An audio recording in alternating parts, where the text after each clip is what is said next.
WLFE-DB Radio has LGBTQ shows like Across the Pond, Rainbow Soul, Everything Yet Nothing, and Inside the Drag Closet. Check out the schedule on WLFE-DB.com. You can even watch them on TV at WLFE-DB.com under LGBTQ Friends, right off our website. Again, it's WLFE-DB.com for your LGBTQ shows and more.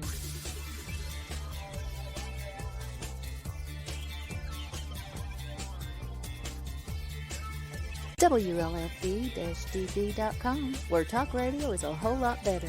Our shows are your shows, and that there makes for a great talk radio.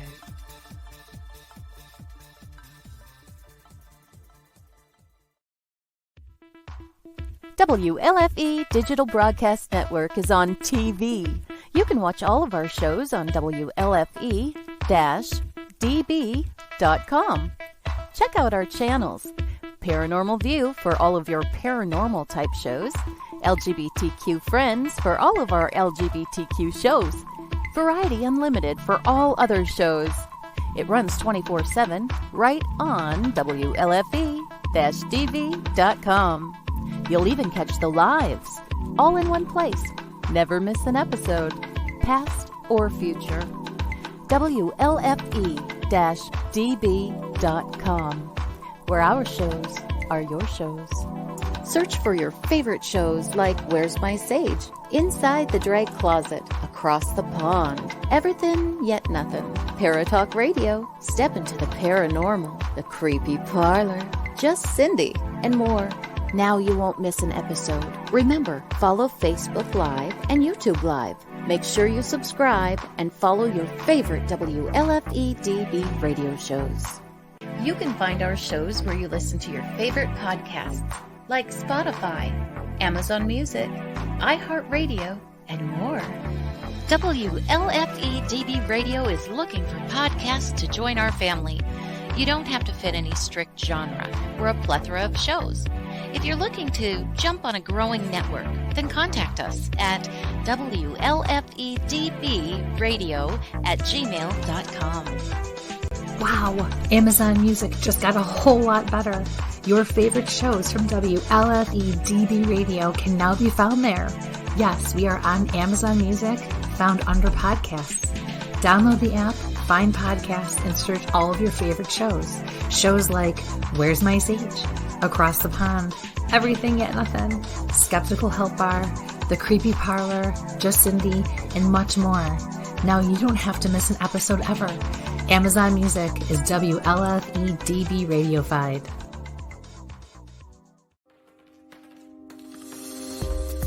More from WLFE-DB Radio Network after this.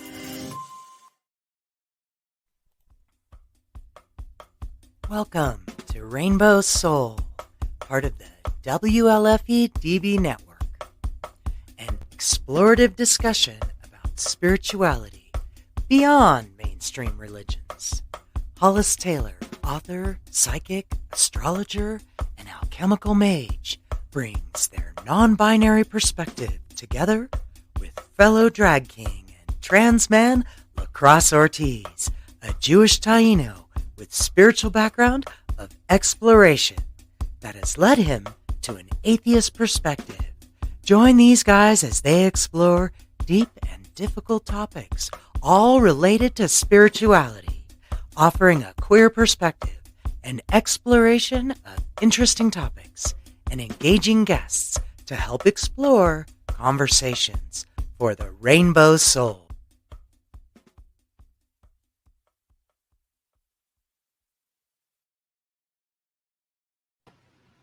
Hey, welcome. Hi. Welcome, everyone. Welcome, Annie. Great to see you tonight, Annie Fox. Great. Glad you're tuning in tonight. What a fun topic we got going. And first, I want to introduce myself. I'm Hollis Taylor, and I'm an author, a psychic, witch, and a general freak. And anyway, you can check me out. I'm also non-binary at divineandrogen.com. I spelled it for you there. And, you can get my book any of my books, including The Dancing Hippo for Kids, which is a gender binary. There's no gendering in the book. None of those characters have genders. Or Divine Androgen, A Sacred Path for Gender Variant People. And you can also get a reading with me or watch Rainbow Shoal or any of the other shows on WLFE. And in fact, my friend here, LeKross, well, Hello. he has a show too. Anyway, LeKross, welcome. Tell them who you are. Hi. Well, I'm LeKross Ortiz. I am a Jewish Taino atheist. My spirituality is that, once again, I say this every week, you don't need a supreme being to be spiritual. Something that should be inner. You could find me on Through Kaleidoscope Eyes. That's my podcast where I do weekly interviews with people within the LGBTQIA plus community. They tell me their stories and their life stories, and I try to get each story out one at a time. A lot of inspirational things there, and I do drag, and yeah, I'm so flustered because of today. I had a long day, so I'm like, it's hot. I'm like, you know, did you viewers know how hard it is for your drag performers at Pride?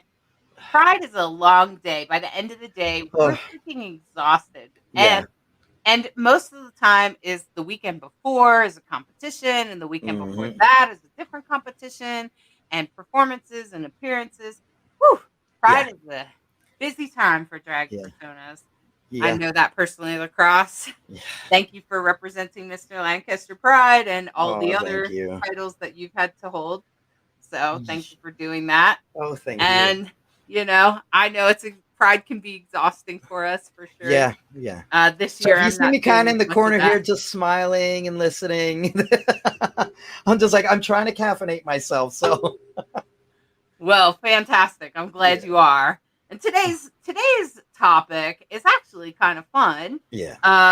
The tarot, and this is my tarot deck. Love is love. The tarot. That's what we're going to talk about. We're going to try to talk about the history of tarot, where it came from, why is it here, how did it get here, and how did it become what it is today, and how do we use it to help our lives better. And you'll get at least a couple of readings from most of us. And today I found a couple of people that I thought would be a great mix of some different perspectives about tarot. So one of the people is a person that I know magically from the pagan community, and their name is Cricketn. And I also have a friend of ours from the WLFE network, Psychic Cindy. So I think between the two of them, this is gonna be interesting. and me, we should have some interesting discussions about what tarot is, where did it come from, and what do we do with it today, right? How did it end up being used the way it is today? So, LeKross, I know you have you do have a deck, right? I do have a deck. Mine is more like I just guide people through it. I don't necessarily read it, so I'll just put a spread out and have them. Basically, I'm a soundboard for them when they're reading their own cards. That's how I do mine. So I don't do it the traditional way, but I only have one deck. It's the spiral deck. And like I said, it's this like whole complete chaos in one little card, which is great because you're going to pick something out that internally either you're dealing with or you identify with. So that's the deck that I use. So neat. Well, I want to let you know that there are definitely people watching. Thanks for being here tonight, Bright Hawk and Sandy. Hi, Sandy. We're so glad you're watching tonight. And of course, Annie Fox. Thanks for watching. I know Annie's also part of the Magic community. So I'm going to let's bring out Cricketn. And I'm going to bring Cricketn out. Welcome, Cricketn. Hi, Cricketn. Hi, everybody. Thanks for having me.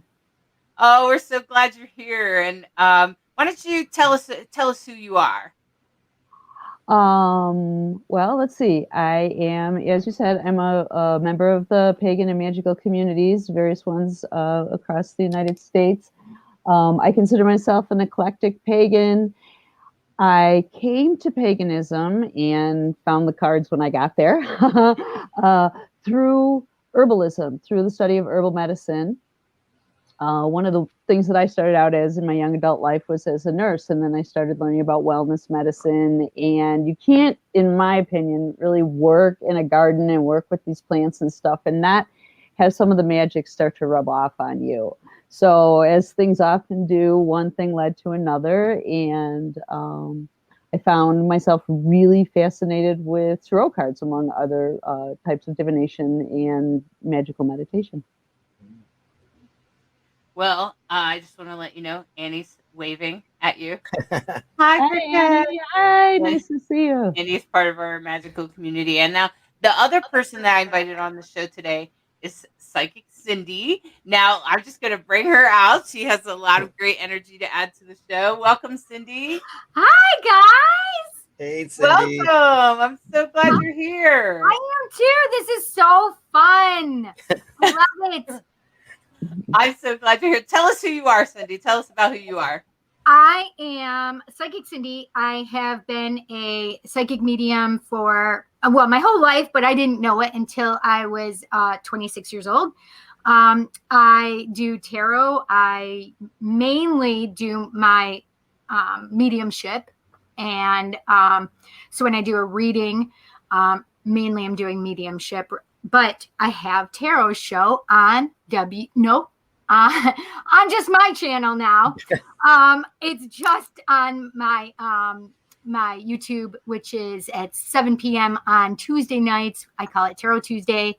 And I do have a vodcast on Thursdays with WLFE, which is Just Cindy podcast at 8 p.m. Eastern Standard Time till 10. I am a witch as well. I have been in the pagan community for, holy cow, for 21 plus years. Yeah. So magic is my life. Well, I'm so glad all of us. What an interesting group as far as I'm concerned. Yeah. I didn't put my, I'm gonna fix it really quick. Okay. I usually have it on there, right? Oh, your name. Okay. Yeah. Thanks for doing that. And so I think the first thing that we should talk about is like, where did tarot come from? Very good question. That question, because it's kind of mysterious. It even has a mysterious history. Does anybody have any solid facts? No solid facts. I don't think that we have solid facts, right? I mean, because I know that it dates back to ancient Egypt, but also in the Middle Ages, they used cards and things to try to divine. But that's basically what I know of the tarot. Right. So, but also that Jung liked to use the archetypes, and especially of tarot, the major arcana, which I look at it a lot for myself because I was a psych major in school. So I love Jung. It's one of my favorites. So yeah, I understand a lot of what he was discussing when he was talking about the archetypes. Mm-hmm, mm-hmm. How about you, Cricket? You got that interesting tarot book. Right? I do. I was like all excited to wait to share this like crazy ass huge book that a friend gave me years ago. We were talking about this earlier, and I kind of flipped through it, whatever. And then another friend was over and picked it up, and we started really going through. And it goes through what's known about the history of tarot. I mean, if you want a book that reads like a history book. Wait, what book is this again? Because right. I was like, I own this book. What are you telling me? The Complete New Tarot by ONNO and Rob Doctors, as in doctors, Van Leeuwen, Leeuwen. I don't even know if you can see that clearly at all. We can. Okay. Yep. Mm-hmm. Yeah. We could probably get that on Amazon. A friend of mine, right? An old high priest of mine, he had such a fabulous library, and every once in a while he'd have a giveaway table. And this one, somebody was like, "You need this," and so I kind of read it.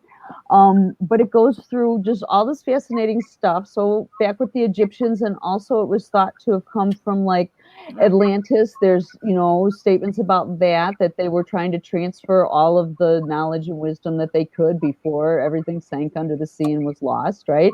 And the legend is actually that they put it in a silver, or in a sphere, and then they broke the sphere, and one half was the I Ching and the other half was the Tarot. And as the island sank, each of the halves went off, one in the Pacific Ocean to that part of the world and one in the Atlantic Ocean around.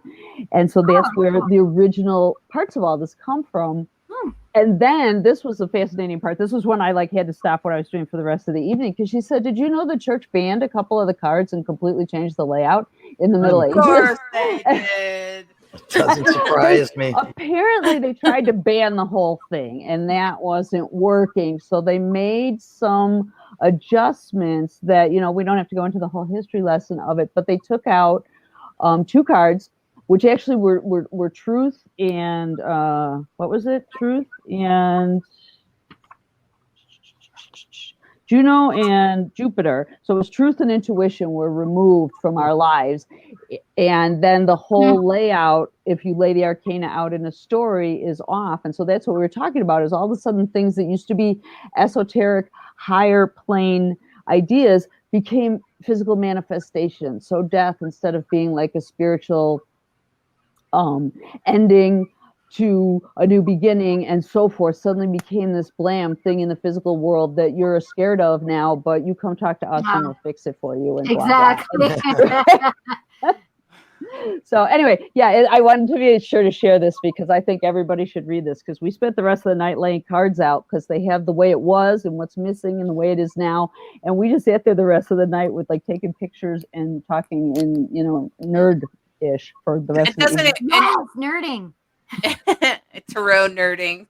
Yes. That's what we're going to be doing here for a while. Exactly. But I think, I was just, what you were just saying, Cricket, is that the fact that they took out intuition and truth, I feel like those are the 2 things. Most important things, you think. Right. Yeah. Well, for some of us, but in Christianity, they don't want you to have intuition. No, Or so now people are off Or balance truth. and don't even know it. They don't want you to have the truth either, Not okay? the truth. Their truth is okay. The truth, Right, but not the whoever's truth. the power of whatever thing. Their slant Yeah. to the truth. Their opinions of truth. Right.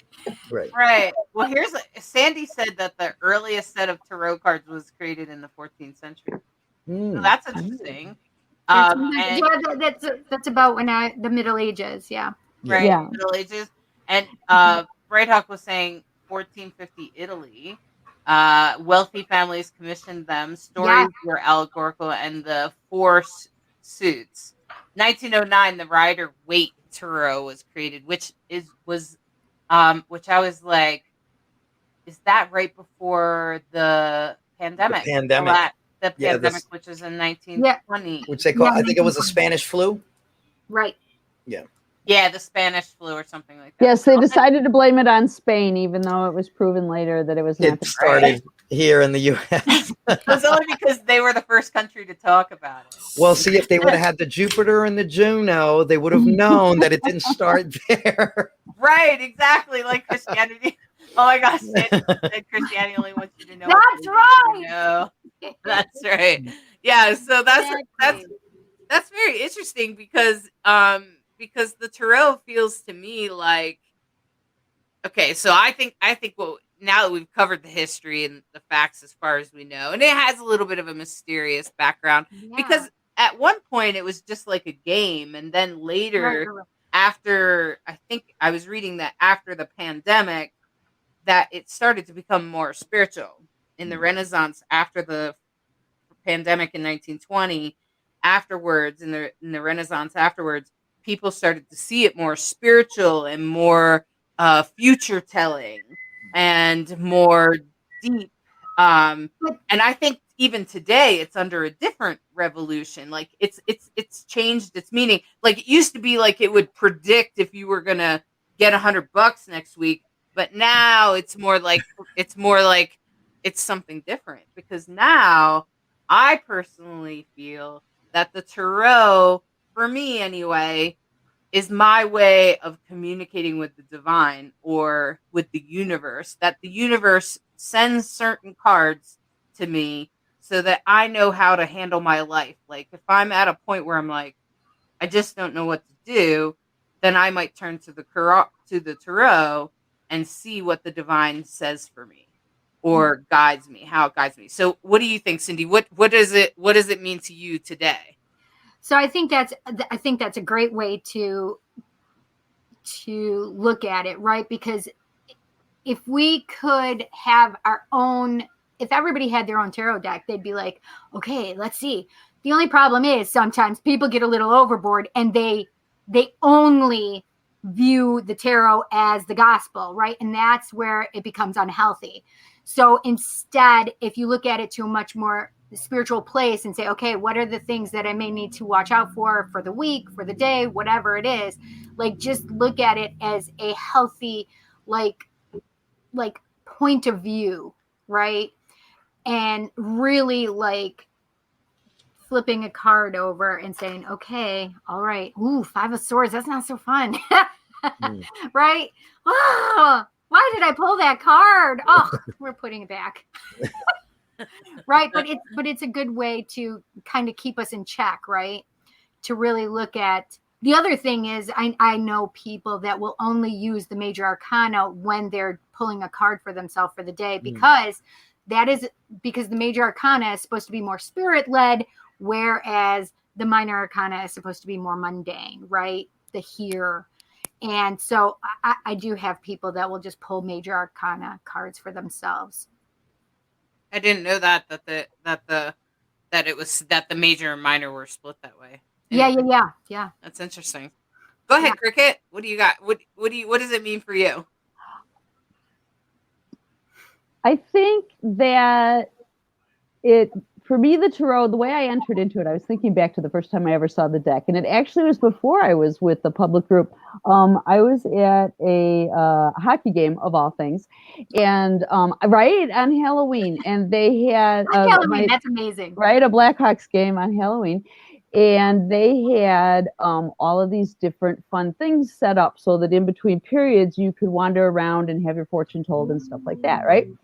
And my mom had just passed not long before that, and we had a very tumultuous relationship. So I was kind of back and forth about things. But, you know, I really have had an attraction to all of this. Like I said, even when I was little, where we found a Ouija board in my grandmother's closet, and we were like, ooh, what's that? So I went around to the different fortune tellers, and I kept going back to the card readers. It was just so fabulous. And Cindy, what you were just saying, because eventually I didn't give anything away. What am I working on? You know, my mommy, right? No, whatever. I never right? did. I just sat there and said, read something to me. And so eventually it did come up about, you know, losing my mom. And one of the card readers said, you know, you didn't hear this from me, but the guy, because they were all around in a big horseshoe, he speaks with the dead. And I was very open and fascinated to this, the type of nurse that I was. There was a lot of death around. And so I understand that these things happen. They happen for me to speak to the other realms.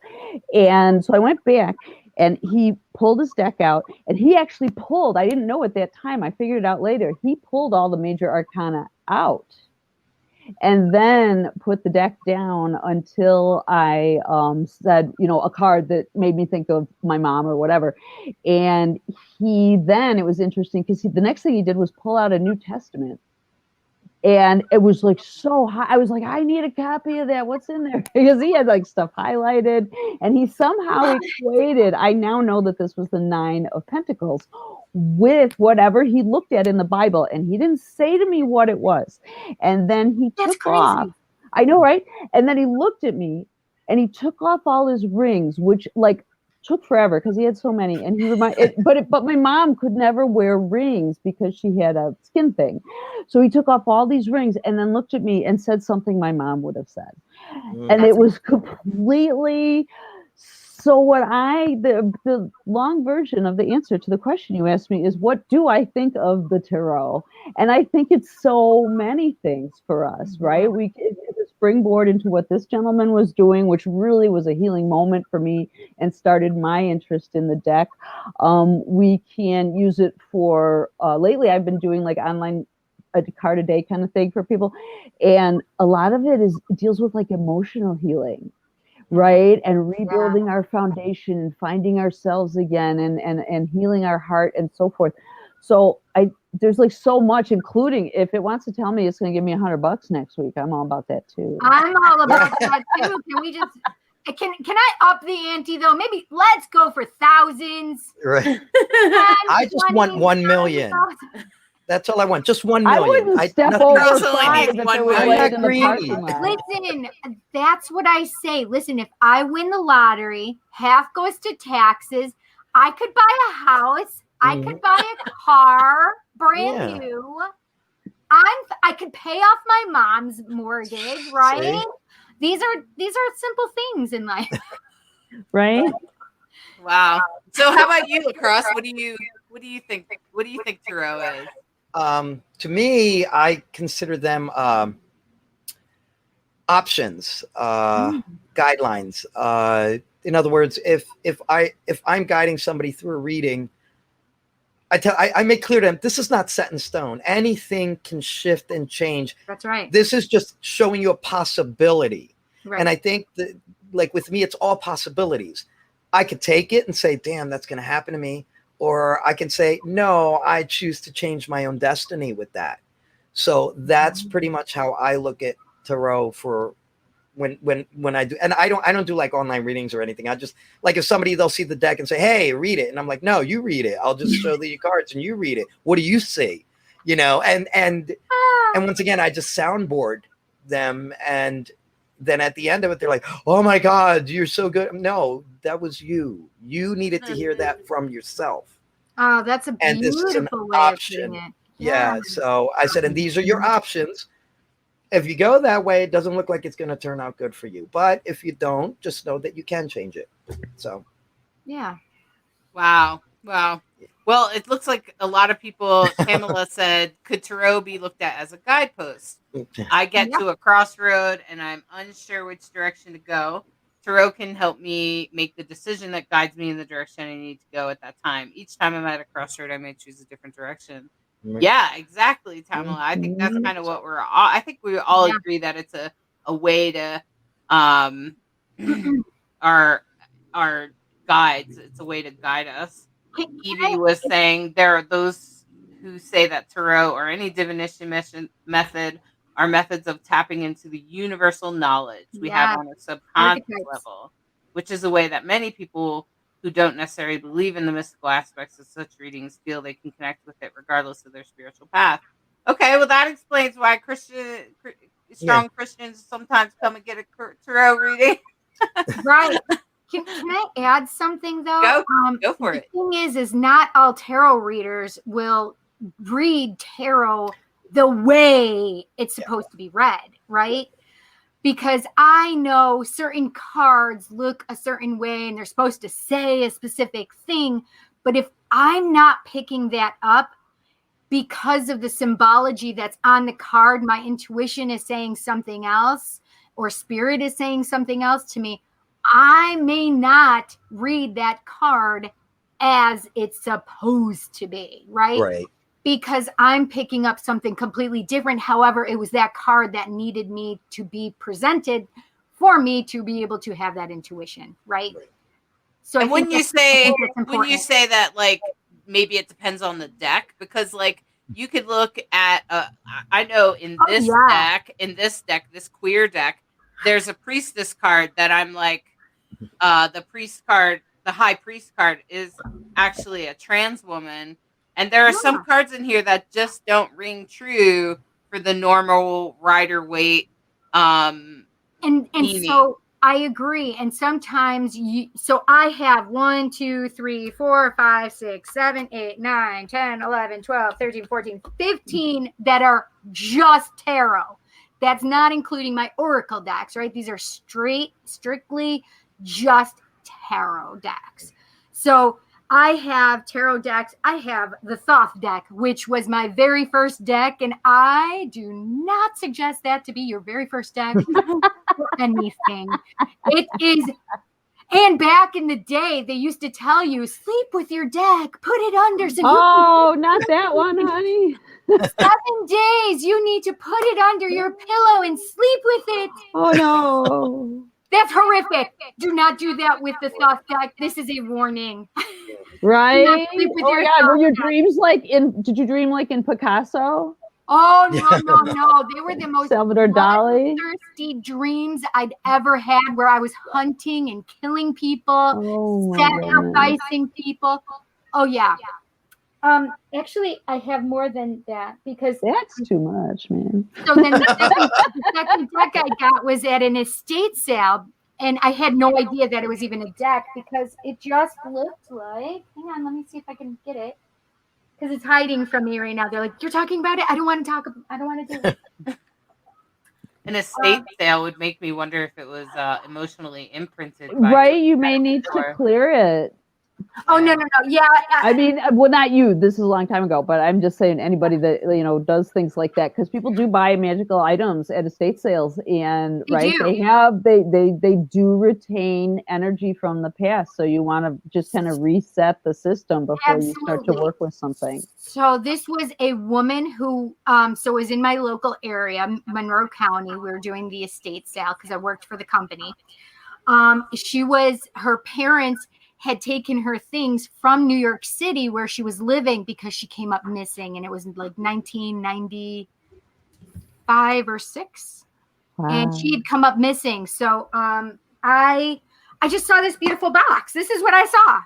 I saw this beautiful wooden box with brass inlay, and I'm like, oh my God, I love this box.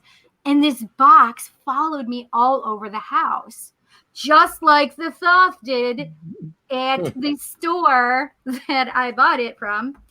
So here's my Thoth deck. This is the original deck. It's literally like, it's loved. it's in here still. But this was my trial by fire.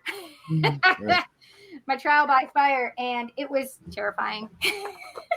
Did it just intensify your dreams? Like, I would think that It didn't just intensify my dreams. It was a personality shift. It was not normally what my dreams are. I'm a dreamer is what I call it.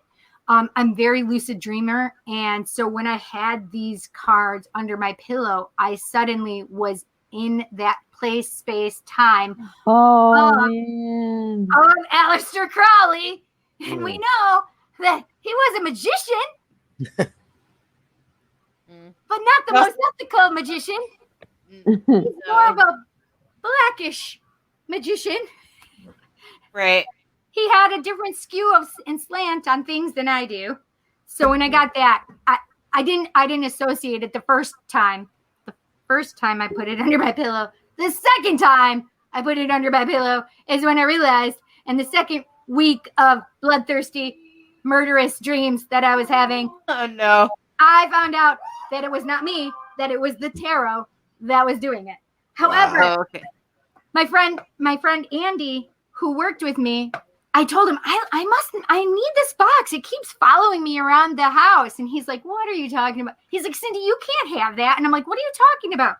He said, have you even looked inside of there? I'm like, no. He's like, you need to look inside there. So it had to have been later than that. It had to have been 97, because he said, I thought you weren't supposed to use the cards, which is what a medium had told me, who also told me that I was a medium, right? So he's like, I thought you weren't supposed to use the card. I'm like, what the hell are you talking about? He's like, you never opened the box? I'm like, no, I never opened the box. He's like, open the box. So when I opened the box, this is what I saw. I saw a black cloth, and I saw these beautiful cards, right?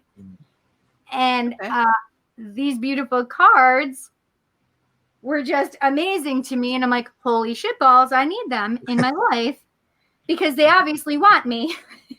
You're right. So these have always just been my cards. I don't use them for anybody else. They're my personal deck. And I did put these under my pillow for 7 days.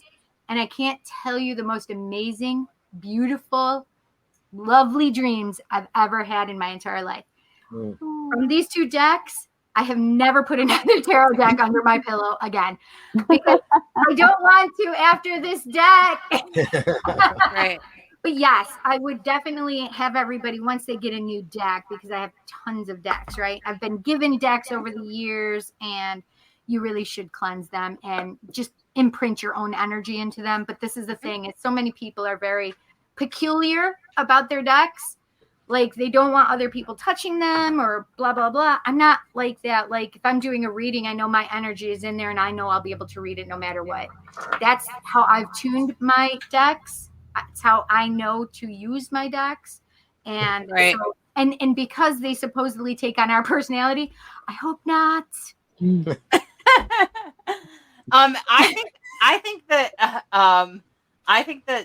when you have a deck, that the more readings you do through it, whether for yourself or for others, they all have different, they kind of start to work better for you. Yeah. Like when you first get it, it's kind of like clunky, and then after some time, you get to know a deck. And I know, like, my first deck, which is this deck, which is actually an erotic deck. Wait, I need to know which one you got, girl. Go on.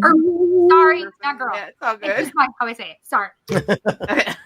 It's okay. I've had drag queens make the same mistake. So anyway, so like this deck has. What is it called? I'm trying to remember the name of it because I haven't. It's actually from France, and it has astrology like symbols on it. Love it. And so what happened to me was that I went to a special like tarot class, right? It was a very young pagan, and it was a pagan shop in my local area. And I went, and she's teaching you all kinds of stuff. And there was a person that had all these decks out because they had too many decks and they wanted to give them away. Oh, that's and amazing. And I was like, okay. So I started looking, and I picked up this deck and I just started reading it like a book. Like, I just knew what it was right away. I could tell what some of them are X-rated, so I'm not sure about showing them. I mean, some of them are more R-rated, so this is more R-rated. It reminds me a lot of the Decameron, so it must be. I know which one that one is. I'll have the name of it in a second. And so it became. I just started reading it like it was just a book to me, and it was also interesting that it had these astrology symbols. Now, at the time, I wanted to be an astrologer.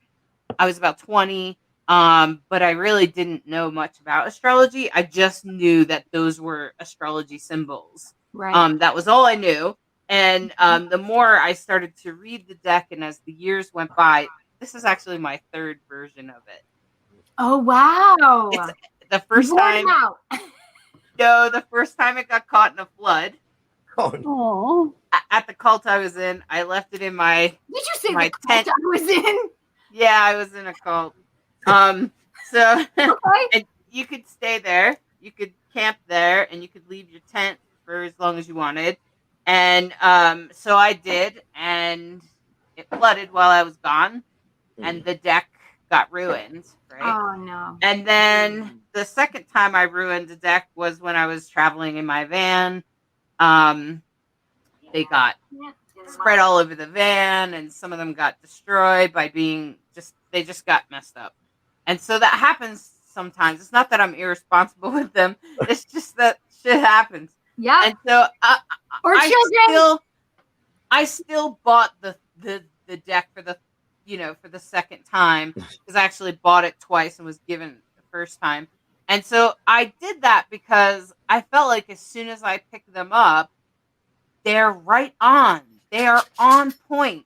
And if I do a reading for someone, in my experience, they are boom. It exactly what I said is exactly how it worked out, or that person changed their mind and things shifted because of the warning I gave them, or I told you he was cheating. It's a very good relationship deck.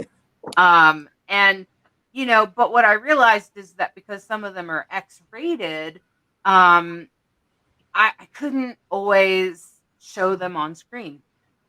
I do. I'm like, listen, this is 18 or over. That's it. So there is some nudity in my dirty decks. So I bought my dirty this decks. deck, which I actually am really grateful that I bought That's this beautiful. one. This I is love that love- deck. This is the LGBTQ deck. It's a collaborative deck, and so every single card is done by a different artist. Is this the Pride deck that you showed in your? So I was looking through your the Rainbow Soul thing, and this is the one that you called the Pride deck. Yeah, it's called the Pride deck. That's what it's Yeah, called. I liked it. So I'm like, I think I meant to add this. Yeah, it's actually really good, and I've been using it for even some of my professional readings.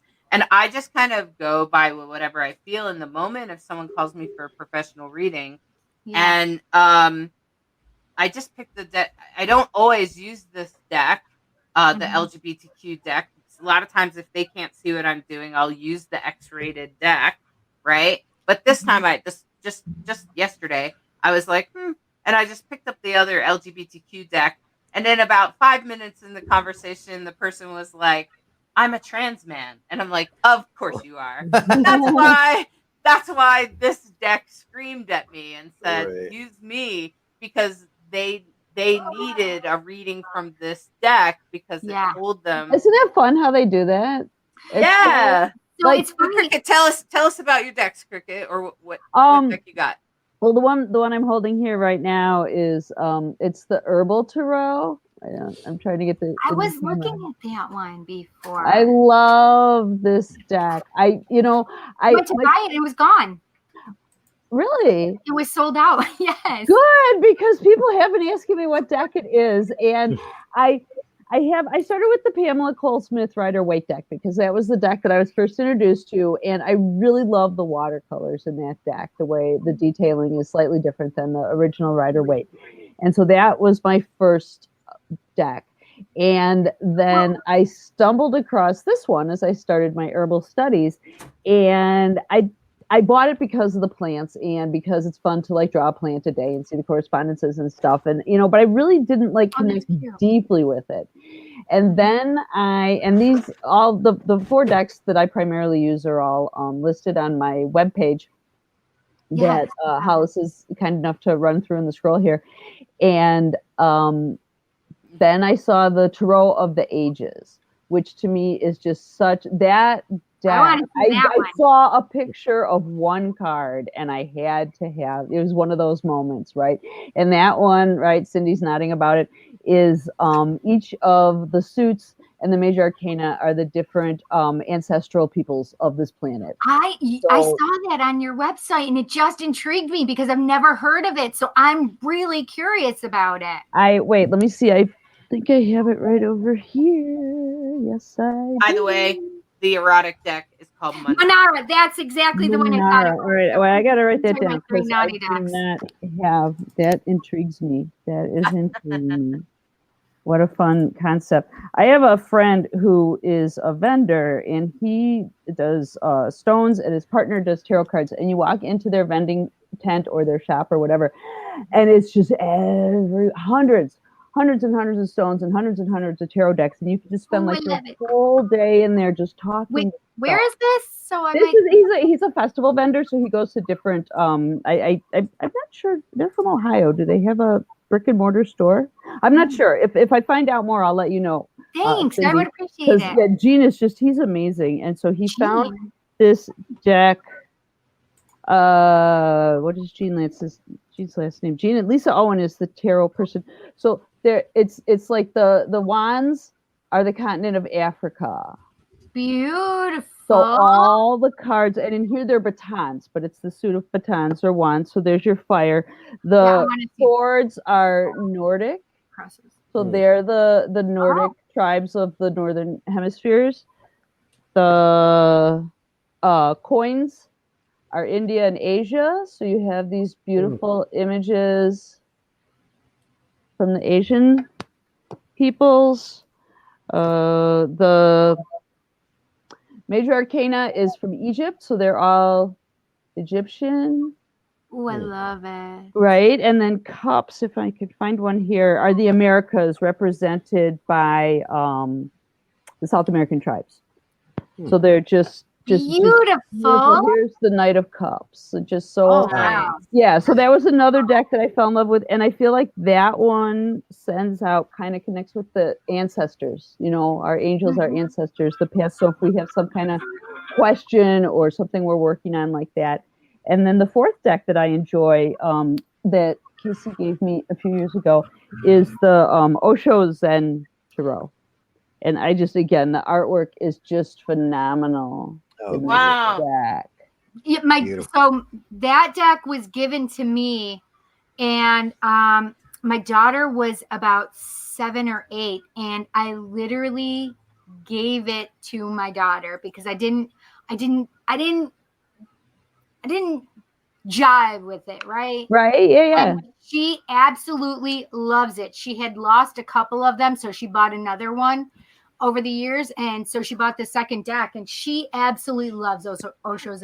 Yes, that deck to me too just spoke to me, and especially about like spiritual, mental health, higher issues. It seems to really connect in that way for me, and we do each connect, right, with different decks for different reasons. Like last year on my birthday, right, I was doing myself a little reading and stuff, and I thought, you know, I have a lot of time and people are looking for stuff to read online, right? It's pandemic and people are looking for cheerful stuff and direction and so forth. And what if I just like did a tarot card every day, just put it up there, gave myself like a reason to get out of bed, let's say, and, you know, and this voice like super loud right behind me went, use the herbal tarot deck. People are going to need to learn more about herbal medicine anyway. And I was like, oh, you got it. I agree with that completely.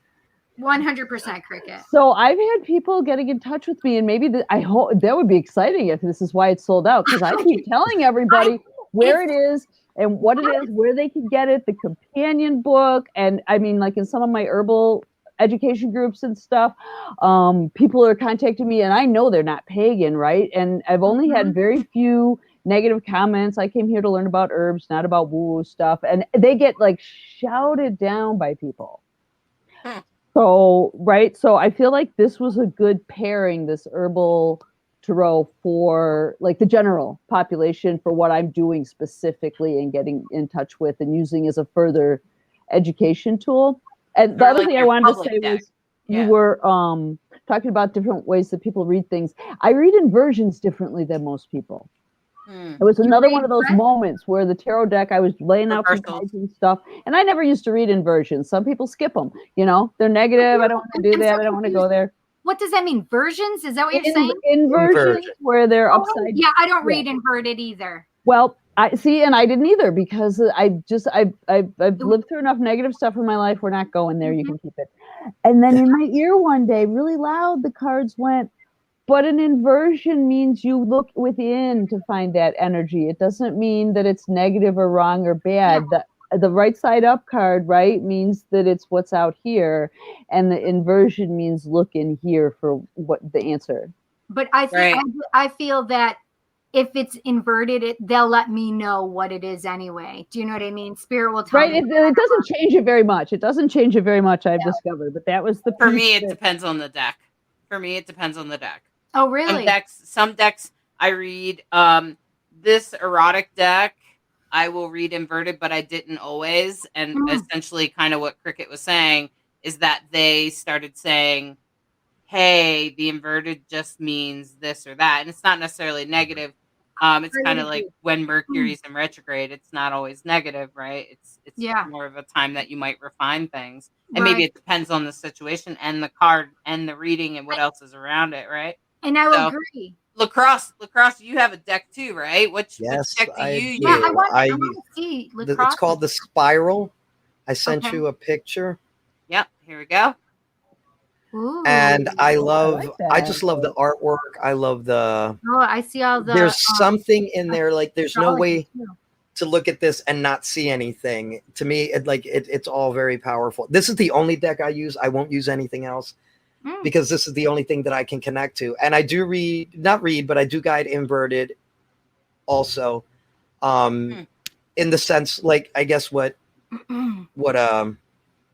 Cricket was saying, it's more about looking more within, and negative isn't always bad. Like sometimes you have to see the darker side to know that you got to make a change. So this is true. This is like, very true.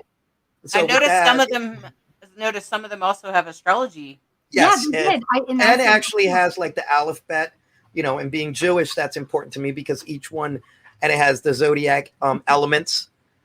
Yeah. I mean, so I was very lucky to find this deck. It's the only one I ever purchased, the only one I have. And I got it because I figured, why am I going to get a whole bunch of different decks for, one is astrology, one is here. I said, it's all wrapped up in this like handy dandy deck. So I said, I don't need any more than that. Yeah. And there are some of my decks, like the Sun and Moon Tarot, that definitely have like, they have that aspect of like the Jewish symbology. Yeah. And I don't know, like, and I'm going to try and see if I can find one super quick, but I think it's more on the major arcana that I noticed. I got to brush up on my Hebrew. Okay. So, but I didn't know. Here's a really good question for us that Tamala has. What does cleansing a deck look like? So, and I know, for me, I'll start real quick, is that for me, some of it can just be a simple shuffle, literally, because I feel like perfect. My hands are powerful, and I have energy sources right in the center of my hands, and I can shuffle like this, right, and bring them together, and I feel like that's a little bit cleansing, that the shuffling process cleanses, and also I have also used essential oils. And flower essences, and like, I guess if you wanted to use sage, you could. I try not to always use sage for everything. Rosemary is also a very effective cleanser, by the way. And I use Palo Santo.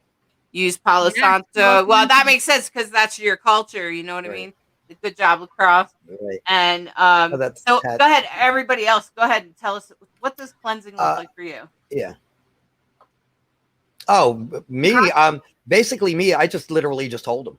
I just hold them, or I could use Palo Santo. That's it. I'll just hold it. Just kind of like with my deck, I just held it. I just made it connect with me, not just me with the deck, and that was it. I didn't do any crazy ritual. I just wanted, like you said, put my energy into it. I don't,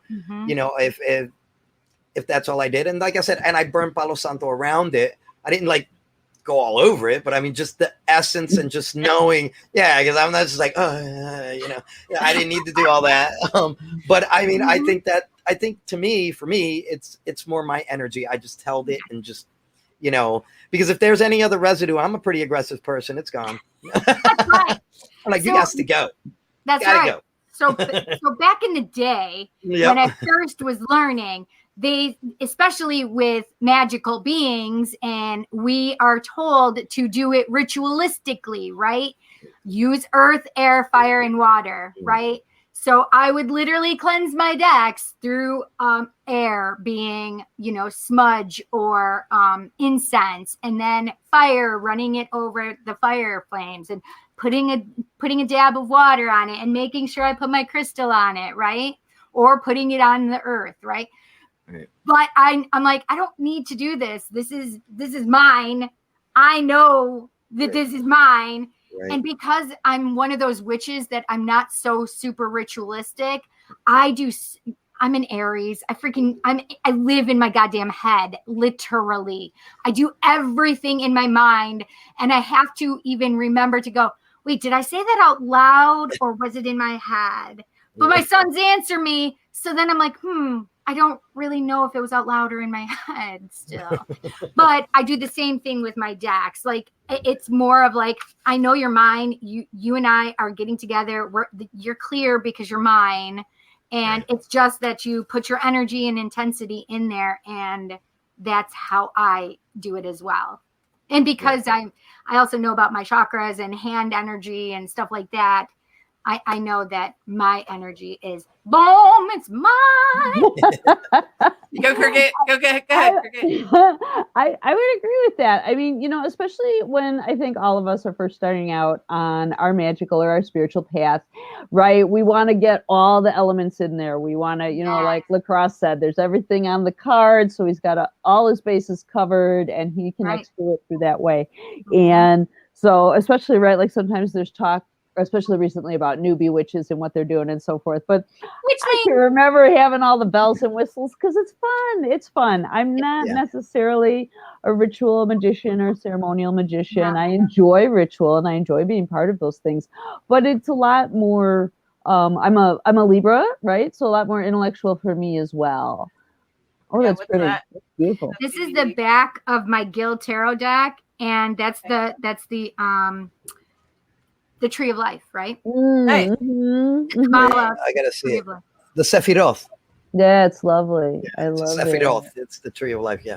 Yes. Yeah, I found this interesting. What Eve is saying. Sometimes they choose to hide because they don't want to be used, but sometimes they want to test our commitment to make the effort for it. I feel like this deck has tested me numerous times, especially because of the tarot. It has kind of said, so are you going to be the astrology. So are you going to study astrology more? So you're going to be a real astrologer or not? Are you going to do it? Are you going to learn what these symbols mean so you can read my cards better? Are you going to learn what those symbols mean so you can help this person know when the timing of this card, when will this happen for you? Right. And so, or the planets. That was kind of what the Herbal Tarot did to me. Yeah. Because I played with it a little bit, but it's so similar to Rider-Waite and I know my plants. So I was like, okay, you sit over there. And then just loud as anything, right? Hey, over here. Don't, you can still use these other ones for readings, but this is the one we want you to use if you're going to do this thing. Yeah. And so sometimes I cleanse them, like, especially if there's a really powerful astronomical thing going on, right? We don't have a backyard or anything, so we're not like, we can't go really out in the yard or anything to look at stuff, but I'll put them in the window, because I do believe firmly. I've made moon teas and things like that before and had some really amazing, effervescent tea when I was done some fabulous, dream journeys and results. So I feel that things like that, kind of like reset or, just like you'd clean off a mirror, man. You still want the mirror to work right. So you give it a little extra polish and shine and spend some time with it or whatever. But mostly it's in my head. I just kind of sit and hold them and I have like a 5 ritual breaths in and out that I do, 5 being the number of change. And one of my favorite numbers, it's the number of the 5th Sephirah, right? Which I had the opportunity one time, this is completely off topic, but it's so cool to be part of a community garden that we built at a mystical school that I was attending. And we each were assigned Sephirah, like 5-foot diameter circles. This thing was like 30 feet long with huge walking paths and all of this kind of jazz. And so Mars was my assigned Sephirah, which may or may not have been a mistake in the long run. But anyway, right? Mars brokers know shit, man. Mars wants you to bring your best truth forward. But so 5 is the number that I use for like cleansing, grounding myself, setting the intention of the path before I start whatever reading I'm doing. It's funny that you got Mars, especially being a Libra. I have Mars in Scorpio, so I figure that's where that came from. Perfect. I was going to say there's a lot of Libras in the house. Yeah, well, there you go. Yeah, I was about to say, Eve, can you answer Eve's question real quick, Cricket? What is the herbal deck? Is that Michael Tierra? Yes, it is. Yes, it is absolutely the deck that Michael Tierra and Candace Canton authored and put together. She is the other half of the herbal team that put this. This is the companion book. I'm positive that is the deck. So I had literally just put it in my wish list because I have a wish list for my peeps that if they want to donate, they can donate a deck if they like. Oh, right on. Yeah. And I put it in there, and then I'm like, you know what? I can't wait. I want to buy it myself because I need all of the decks. And I went to buy it. and it said it's out of stock. Oh, I love this so much. I hope it was because I have spent the last 9 months telling everybody they need to go buy this deck, damn it. And it was quick. It was quick. I found it. I was like, whoa, where did this come from? It literally just popped up out of nowhere. Like when I searched, I never saw it. And it just all of a sudden came to my awareness. And then I started thinking about this deck and dreaming about this deck. And I'm like, I need this deck. I can't wait for the deck. And I'm like, okay, I'm just going to do it. It's gone. And I haven't gone back to check if it's back in stock. That was last month. Oh, I hope so. I'm sorry that you have to wait, but I hope so. Because I've had herb instructors tell me that and this is a brilliant idea too, as an herbal teacher, because I do also teach herbal education classes, is they use these as flashcards for their students. Because each one, even if nobody's, they're not doing tarot, they're not being esoteric, they're not, right? It's not their spiritual path, right? Yeah. So each day you pull a card and you read about, because the book also that I was just showing touches on like the historical uses, the flower essence uses, the spiritual aspect of the plant, because plants have all of those things as well, right? We can meditate with them, and we can do, kind of like fortune telling and healing modalities with them and so forth. So there's a lot of, you can just use them as your flashcards too, if that's right. And we know this because that's a good book. That was one of the books we used to build the Kabbalah garden, because each garden had the magical and planetary aspects of the plants in it that we chose to put in there. I have this literally next to me because I use it for reference so much. It used to be upstairs next to my bed, but since I've been doing so much with this, I have my reference materials, and it's well loved, obviously. It's a fun book. It's the time of the plant, people, right? And as a former ICU nurse, I'm not saying don't go to your doctor, and it's not, but there needs to be a coming together of the modalities. I actually need you, to be honest. So maybe I can talk to you, because I am so allergic to Western medicine, antibiotics. I'm so allergic to so many of them that I need to be able to know how to heal myself. That is how I started on this herbal path, because our daughter is in the same boat as you. We discovered when she had her first ever ear infection that she was allergic to most major antibiotic groups and was going to have to do something else. Yep. And I wasn't even sure how to spell echinacea. I had no idea what was going on. I love echinacea. I do too, but it's got those E's and C's hiding around in there. Yeah. And but I felt like that as a nurse, and more importantly as a parent, right, that I could learn something new for myself and for my child. And very often a break in our health, right, our mental health, our spiritual health, our physical health, is a call to learn something new. Yeah, absolutely. Right. So there's actually a lot of things we can do. And this isn't we're talking about tarot tonight, but if you do contact me at thelaughingladybug.com through that email, or our website is laughingladybug.com, we do have herbal products. Everything we've ever made for our family turned into our herb company. So I do not carry everything, but I carry everything that I ever needed, because it's all about me, of course. No, because it works. It's always about you. It's always about Hollis. It's always about LeKross. Right. And right now, it's about Rainbow Souls. So we're going to take a break. We're going to take our little midway break and a little commercial break, guys. Ready? WLFE Digital Broadcast Network is on TV. You can watch all of our shows on WLFE-DB.com. Check out our channels: Paranormal View for all of your paranormal type shows, LGBTQ Friends for all of our LGBTQ shows, Variety Unlimited for all other shows. It runs 24/7 right on WLFE-DB.com. You'll even catch the lives, all in one place. Never miss an episode, past or future. WLFE-DB.com, where our shows are your shows.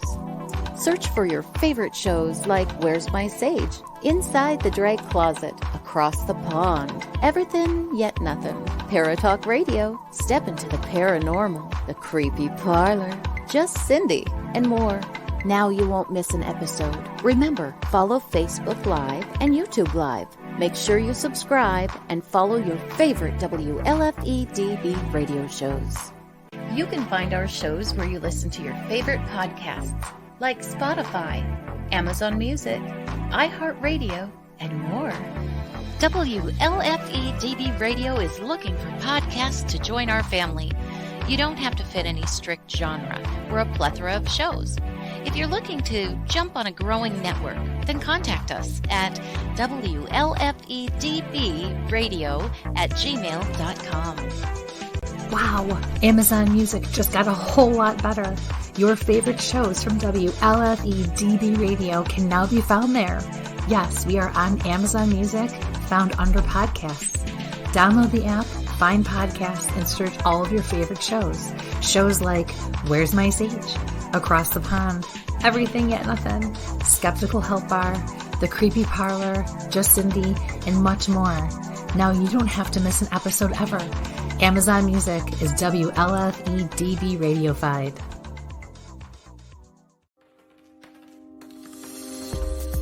More from WLFE-DB Radio Network after this.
Oh, yeah. Life just got sweeter now that WLFE-DB has merchandise. Show your support by purchasing your t-shirts for WLFE, Paratalk Radio, Inside the Drag Closet, and more.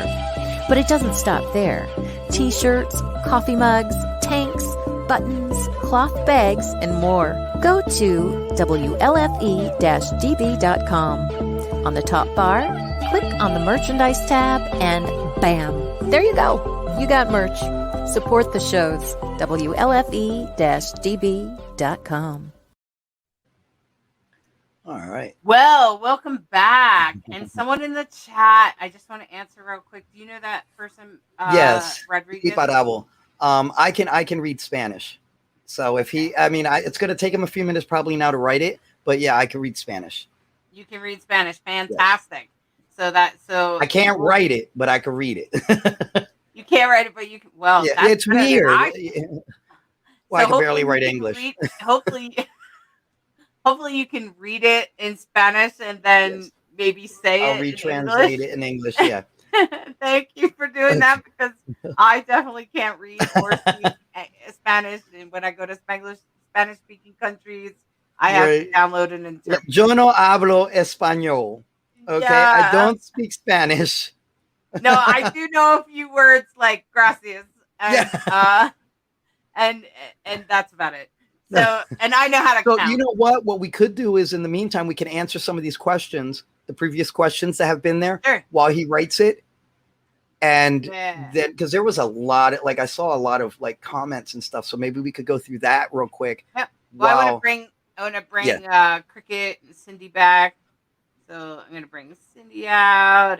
Cricket, welcome back. Thank you. Thank you so much for having me here. I do appreciate it. This is so much fun. Yes. I'm so glad you're here, Cindy. Thanks, Cricket and Cindy. We're great. so glad you're here. Absolutely. And I thought this person. There we go. Everybody gets love. Love. I had my tarot deck in my hands. So, boop, boop, boop, boop, boop, boop. Smudging or salt sprinkle are two of my typical cleansing. That's pretty cool, Eve. Yeah, that's a great idea, actually. Yeah. Yeah, I was about to say, and I mean, you can use that. The other thing that I've been known to do, especially when I was on the road, and if I did a lot of readings, like one time I did a lot of readings around the fire at Starwood, which is a lot of people, and I was like, wait, did you say where? Star what? It's Starwood. Oh, yeah, Starwood. Yeah. I want to go there so bad. So, well, you should. But anyway, so I did I did a whole bunch of readings and I shuffled it a couple times. And then as dawn happened, because we're up all night, dawn happened, I left them under the sun. Because I feel like the sun burns off any energy that doesn't belong there. And so I also do use the sun. Or the moon. You can also use the moonlight, like somebody said. But why not, right? But if you leave it out in the, especially at Starwood, it's super hot. It's in Ohio, and you're just like, you're mostly like dying in the heat anyway, because it's like right after the 4th of July. Exactly. So, so this person says, Nikki says, I've seen readers knock on the deck. Yes, I have too. I started doing them like, let me in. I've never seen anyone take out the death and the devil card. The devil card is nothing more than a representation of temptation. Yeah. It's like being tempted to have an extra bowl of ice cream or to have some or candy, to have a terrible toxic relationship. Or it could be to go to bed with so-and-so that maybe you probably shouldn't. I get a lot of that. And then, listen, I got that. Listen, I got my devil. I know it. In the herbal deck, the devil is replaced with Pan. Yes. Oh, really? People that, Come on, that's amazing because Pan's one of my dudes. I love Pan. Right? And so what it's really talking about is like not being so serious, not trapping yourselves in our own prison of being too serious, of right. Not forget, like just forgive yourself, let go, put that down, have a little party for an evening. It's okay. Let yourself out of your own prison kind of deal. No wonder why I want that dang deck. But somebody said in the comments that it's back on Amazon. I am getting off of here. I'm going to Amazon and I'm getting my deck. I like to think that my little herbal tarot readings have caused a run on the herbal tarot deck. Listen, you need to own that. I own the fact that I brought Trader Joe's to Rochester, New York. I'm going to own it. I don't care what anybody says. I told them a few years before they need to come up here, and oh my gosh, magically I made it happen. I better work on Cheesecake Factory for my wife because she wants a Cheesecake Factory here like nobody's business. Let me tell you. Here, and it's the funny part is we only have one, and it is in the same exact plaza mall thing, not mall but plaza, as Trader Joe's. Oh wow! So listen, if I can manifest it, LeKross, so can you. You can manifest stuff. There was one campground we used to go to, and I was like their one of their plant ID walkers and stuff like that. And I could never find dandelions, man. And I have like this great recipe for cooking dandelion flowers, and it's a great workshop to do at Beltane in Southern Indiana. And there was nothing. And I thought, how am I going to do this workshop? I might have to rewrite it. And we get there the year before, there'd been nothing. The whole main field is covered with, I was like, Thank you. I just, it's like I went into some like sideways universe, right? Some sort Yeah. of like the Mandela effect or something, and just went to the world where there were dandelions. So you go to the world where the Cheesecake Factory is, LeKross, and bring us all with you. Oh, Yeah. yeah. Here we go. Oh my gosh. Tamala said, I find myself hobbled when it comes to interpreting. Is that something that comes with experience, or are some of us just not open-minded enough to? Tamala, I'm going to say this because I'm going to say that you just probably need to keep working with that particular deck.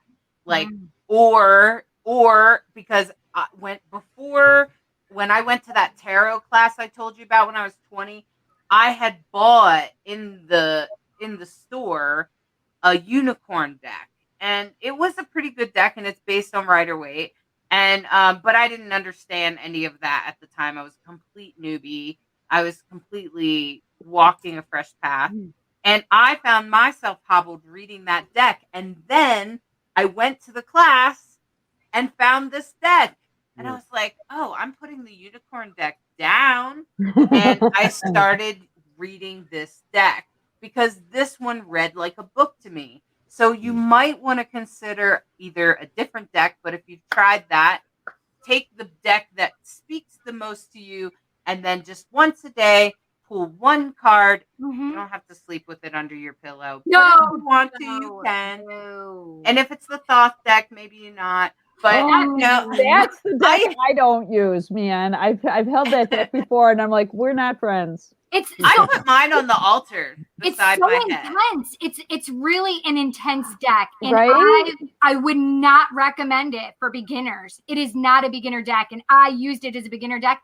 And we were talking about reverse cards before, and this is the first time I did a reversed reading, and it was for my brother, and he wanted to know if he was going to get his son for custody.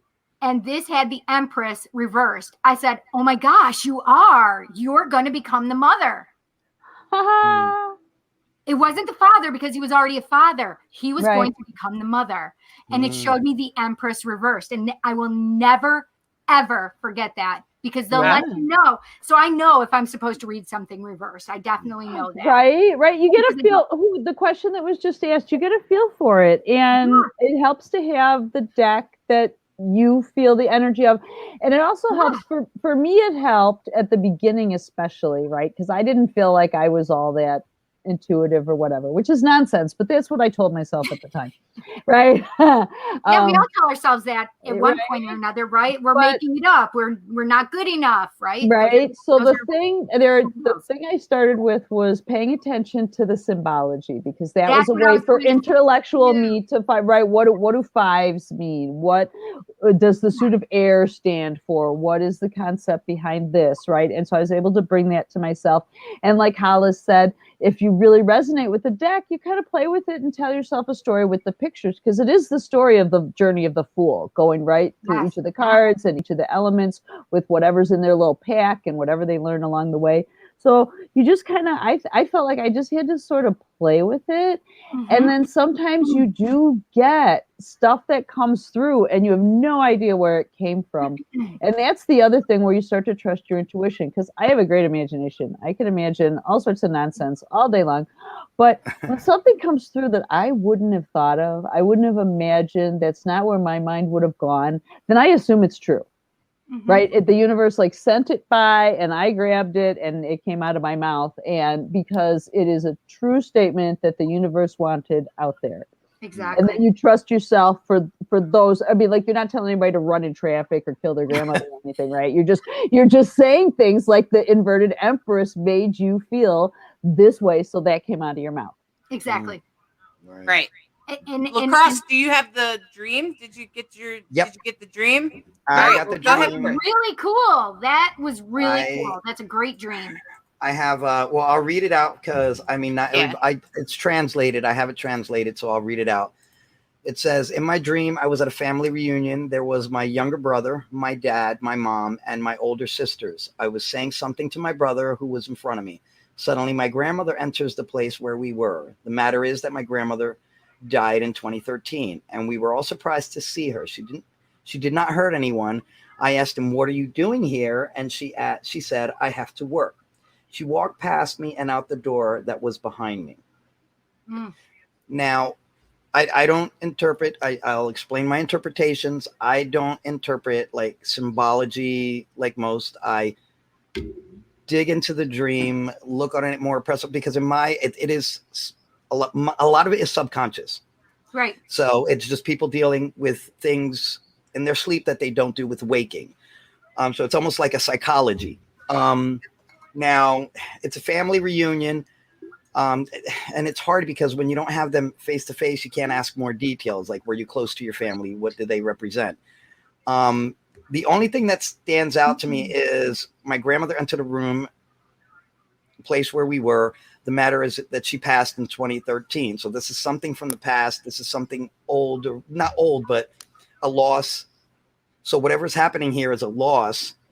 She didn't hurt anybody.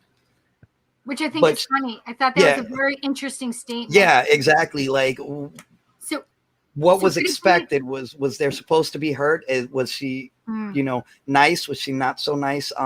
But she said, I have to go to work. She walked past me and out the door that was behind me. Now, what I'm basically getting from this is a loss. Also, because the person is gone. And also the fact of fear. Or a fear of loss. Also the fact I have to go to work. So are they working on a fear of loss? That's where it's kind of like dominoing for me. So what did you lose that you're scared of, that you lost, that you're working so hard to attain? Sometimes things are gone and they're gone. There's really nothing you can do to bring it back. They're gone. You could still hold on to that energy. They're gone, but they're not gone. It's not totally finalized because the energy's there, but maybe it's time to move past that, see it for what it was. The person's gone, and start moving forward. So I think this person might be working on loss and fear, but they should work on moving forward with it, with whatever it is. That's what I'm getting. Now, if anybody's getting something else, please go ahead and jump in. But that's what I got. I thought it was so interesting, that little one sentence, that nobody was hurt. So I actually picked up that I thought that it wouldn't surprise me if other family members may have had the same dream or very similar dream of the grandmother visiting, because what I picked up is that it was to let them all know at once that she was okay, but that she's working on the other side. Like, she has work to do. She can't be bothered with coming to visit everybody all the time. So I'm just making one visit and that's it. But because I feel like there is that fear of like the skepticism maybe of, or what is the other word? Like when they're afraid of the occult or something, or afraid of spirit coming. I can't think of it right at the moment. Like, I can't think of it. I get what I don't know what word you're looking for. Right. The word being afraid of the occult is like they're afraid of spirit actually coming, and like their immediate thought was, oh well, nobody was hurt, because there's such a fear maybe in their culture that, or their family, that they were not thinking of anything but that they might be hurt or harmed by spirit, right? So number one, they were like, holy cow, my grandmother's here, right? But then, well, nobody got hurt, so that's okay. Right. So I don't want you to think I'm crazy that I dreamt about my dead grandmother, right? But also that it could be that they were just letting them know that she's okay, that she's doing work on the other side, and that she's doing it. But I really love your interpretation too. I think it's great. Yeah. I usually think dreams have multiple meanings. Yeah. There's no like peg way. Like, I know people say your teeth fell out, somebody's lying. Okay. Yeah, no, your teeth fell out. Okay. I don't know what this is. Dentist, maybe. Yeah. I don't know. But I just get that there's a fear of loss. And I think that's something they should work through. Yeah. Don't be scared. I'm sure that person really appreciates it. Thank you so much for doing that, LeKross, and thanks, Cindy, for your input. I appreciate that. Awesome. Hey, Eric. Yeah, there's some people commenting, but I did want to bring up this comment real quick. I used to think in terms of inverted being a negative until I was starting to write my Oracle deck. Sunrise inverted is sunset. Right. That makes perfect sense. Yes. Yeah, Right, and right. I think making your own deck is kind of a great idea. I've actually approached my spouse to say, "Hey, you want to paint the idea. deck?" And she's kind of like, maybe I do. So anyway, and Eve's spouse is little also bit. saying they use a singing bowl and an auditory cleanse, which I was like, That is a great idea, Ooh. actually. That's amazing. So I much like more is that. being done healing wise with sound, and I think it's imperative that that gets put into the forefront as well. I think it's Right. amazing, right? Yeah, and Eve also offered that pulverizing and burning juniper beads and passing the cards over it. Oh, I bet that great smells amazing. Yeah, that's a great idea. Yeah. I do want to talk about doing paid readings, Eve. I think those who pull the Devil and Death cards tend to be the ones who are doing paid readings and don't want any perceived negative readings. So just remove them so they can't give a negative reading. Right. But So, it's not about that. Come on, death we all know is it's about rebirth as well. So here's what happens. Right, exactly. But here's what happens when you do professional readings. I know this personally because I've done it for a while on Keen and stuff, and it's just little, 10-minute readings. These people are not pagan. They are not even partially conscious. And sometimes they come in with some questions and then they get mad at you. This happened today to me. Oh my God. They get mad at you when you tell them what they don't want to hear. Oh, and, no. It doesn't matter. Yes, and they will even badly review you. Yes, they do. And so if you are looking do that, if you are looking at reviews on, let's say, Keen, I'm on Keen, and if you look at my reviews, there's probably a few that aren't very nice, and that's because I told them something they didn't want to hear. Right. And when that happens, I'm like, oh, here we go. And that's frustrating for paid readers. Really and I think that I have even had this challenge where I've been like, should I just tell them what they want to hear? Right. So that I don't get bad reviews, so that I can make my my goal on however much money. That's because bad review or bad karma. Right. That's because you gave the wrong energy out because they didn't want to hear it. I'd rather have a bad review, because if you don't like what I got to say, then you shouldn't have came in the first place. Exactly. Well, right? Why did you ask the question if you didn't want to hear the answer, man? I'm not in charge of the answer. Right. I'm just a messenger. Don't shoot the messenger, man. So that's why I don't do it. Like I won't do it professionally. I won't, because.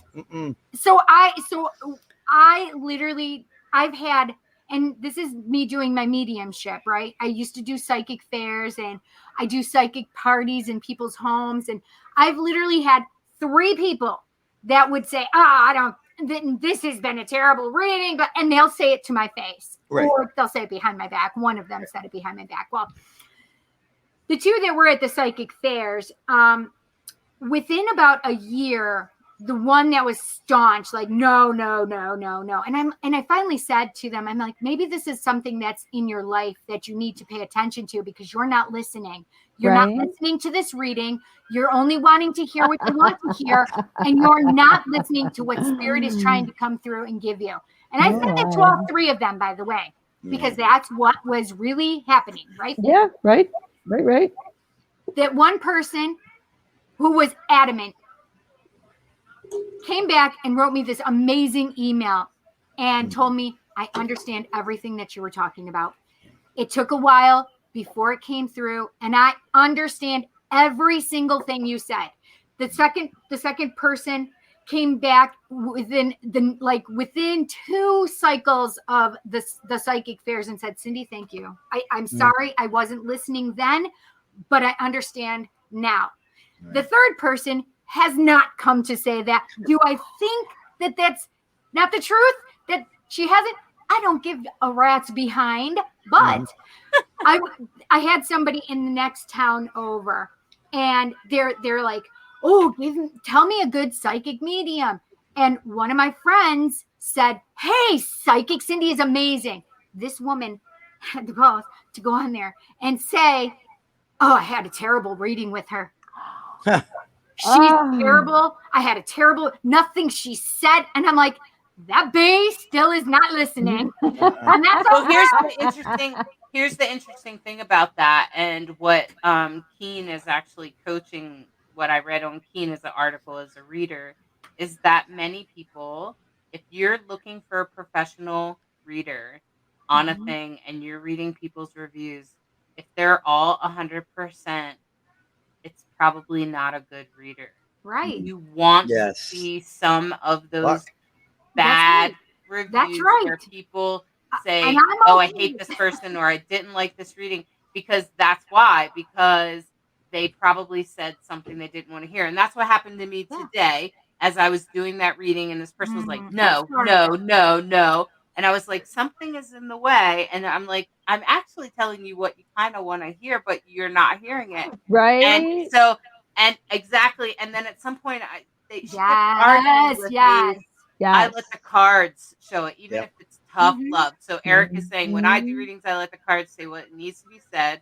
There's maybe some tough love from time to time, but that's what we need sometimes. And I said, well, that's what the cards are showing me right now. So that's the reading I'm giving you, is that there's something in the way that he is still attracted to you, but there's actually something in the way. And then she's like, well, I work for him. And I'm like, what do you think might be in the way? I even said work is probably in the way. She's like, no. And I'm like, oh my God. And so that's kind of like a little bit of, if you're going to go get a reading and you hear something that makes you uncomfortable, just take it in for a minute, let it be uncomfortable, and then just be like, take a few breaths, maybe write it down, because you'll probably block some of it out. Because if you didn't know, every single one of us as human beings, we block what we need to hear most. Yeah. Yes, we do. I had that perfectly over the weekend. I just had that come up exactly. I completely forgot that somebody said something to me, and I'm like, I can't believe I would forget that you would say this to me, because I want to hear it. But then I started talking to my friends, because I always converse with them about this, and they're like, no, I think you did. And then I'm like, it started coming back to me, and I'm like, oh, I know why I blocked it out, because you said this, but there was a qualifier with it. This, but it's because of this reason. Oh, I see. No wonder why it wasn't important to me as it should have been, because there was a qualifier to it. So, yeah, you're great, but you know what I mean? Or I love you, but I don't. Do you know what I mean? This, but that. Right. The qualifier was the weight. The qualifier is what nullified the original, right? Right. What they say, anything before but is irrelevant. Exactly. The minute you say but, whatever I just said didn't matter. Whatever you said, it didn't matter. It doesn't matter, because now it has no value. Yeah. So I think everybody should take a moment to answer this one. What's your opinion when you do readings for people and you keep getting the same cards for them multiple? Now this happens to me. Oh no, it does. Sometimes. It does for me. I do In it fact, all the time. It could even be a different They're topic. not listening. That's maybe exactly what I say. They're not listening. You're not listening. I think for me, I found that like one person I kept doing readings for was actually, they kept getting a card that indicated that they were a little on the gender variant side, and that there was some dis-ease around it, meaning that they weren't sure about it, but they never would mention it or question it until probably the fourth or fifth time. Now, I did say something each time, Eric. I did say something each time. I'd be like, it's indicating that maybe you might be questioning your gender, or you might be, just maybe not quite cisgender and straight. Maybe you're queer or something. And they're, no, that's not really a thing for me. And then they would change the subject. But then after, I kept getting the same card, and I would just keep repeating the same thing in a different way. So how do you guys handle that when that happens? One thing that kept coming up for me was this baby, this baby, this baby, this baby, this baby, right? And it took about the fourth or fifth time for this person to finally say, I lost a baby. Right. Even though I had brought it up and said, hey, did you have a miscarriage or an abortion? No. And then it came up like they find, and I think it's put it this way. When we have our clients and we get our clients for one reason, right? Maybe they've been referred to us. Maybe they saw us on something. Maybe they felt some kind of feeling of like, okay, I can relate to this person. But when they become a client, it takes a little time. Not everybody can trust us, and not everybody is as open as like I am with people, right? So I understand that sometimes it takes a little time for them to trust us and to open up to us, right? Because they fear judgment when it comes down to it, right? It's really about fearing who they truly are, right? And being accepted as who they truly are. And when they understand that we're not in a place of judgment and we are a safe place, then they can understand that they can come to us and say, you know, you're right. I've been having this. This is the reason that I couldn't. And yeah, I had the same thing. They acknowledged the baby after. It was the craziest stuff, right? The Empress, or, you know, or even just, I was seeing this. I'm like, I know, I see this baby. So yeah. How about you, Cricket? I think it depends again on the situation, the cards, the person, right? Sometimes you do keep getting the same information over and over again because that is the message, right? That they're, you know, like someone's not dealing with something really life-changing like the loss of a baby, or they're feeling impatient and you keep drawing all the waiting cards, right? You've got every single waiting card, every single divine timing card, right? And you're like, look, man, I'm just telling you what the cards say. And it's still, in the meantime, there's all Ilana Van Zandt, somebody wrote an awesome book that was actually entitled In the Meantime. And it's like, while you're waiting for, you know, enlightenment and healing and all these things to happen, what are you going to do in the meantime? So that's another, you know, reason for waiting cards, is not even that you're not getting the lesson, but still, you know, there's still work that you got to do, even though you're waiting. Or another one, a great story, was when I was first learning how to read tarot and so forth. We had a tradition in our circle, and every year at Yule, at winter solstice, right, we would draw one card and then go around to the various folks in the room who had volunteered to be the card readers for that evening and, you know, get an interpretation. So the third Yule in a row that I came walking up with the Tower card in my hand. See, that's what everybody really needs to feel. Alan looked at me and he went, again? And I was like, dude, tell me something I don't know. Tell me something new. I am going through that like 35 to 42 7-year cycle of change, and there's all this stuff going on. I get it, but tell me something else, please. Damn. And he said the most amazing thing, and I use this to this day as a reader myself, that in the like all cards have different information. So sometimes in the Tower card, you're the bolt of lightning. You're the impetus that's going to bring a sudden change or a sudden direction or a sudden bolt of enlightenment to whatever is happening in your life. You're going to look at your own life in new light. You're going to, with the group you're working with, whatever. But sometimes you're the bolt of lightning. Sometimes you're the people falling off the tower, right? You know, you've been shaken to your foundation and you just really got to dive off into the unknown and start over. And right. It's all in the landing. And sometimes, and this is what he said to me after the third year of this card, sometimes you're the tower. And no matter what happens, you're still standing. And I was like, thank you, Alan. Can I please, I will give you my firstborn child, because I needed to hear something positive in the midst, sorry, Lindsay, in the midst of, she's 29, so she's housebroken and pretty well under control at this point. But if she's listening, mommy loves you. But sometimes, right, so it depends on the situation, I feel like, you know, especially with more dramatic cards. And it's funny what people will find dramatic too, because some people will be like, a tower, yes. And some people will be like, the Four of Swords, I'm going to scream if I have to do any more waiting, right? Yes. Right? So it is. I don't want to heal anymore. Stop it! How dare you make me into a better person? Yeah, I think one of my favorite tarot favorite tower moments are when I have them right before a love thing, either before the Lovers or before the Two of Cups or the Two of Wands. I love it. You know why? Because it tells me so much that, yes, I do feel this love. I do feel this amazing thing for you. But this is the thing, is I feel like there's a shakeup within that. So there may be a change in the romantic nature. So if you've just been the side hoe, you are now going to be the main squeeze, right? Or you are not going to take his bullshit or her bullshit anymore, or their bullshit anymore, right? And you're going to allow yourself to grow and move out of that situation, right?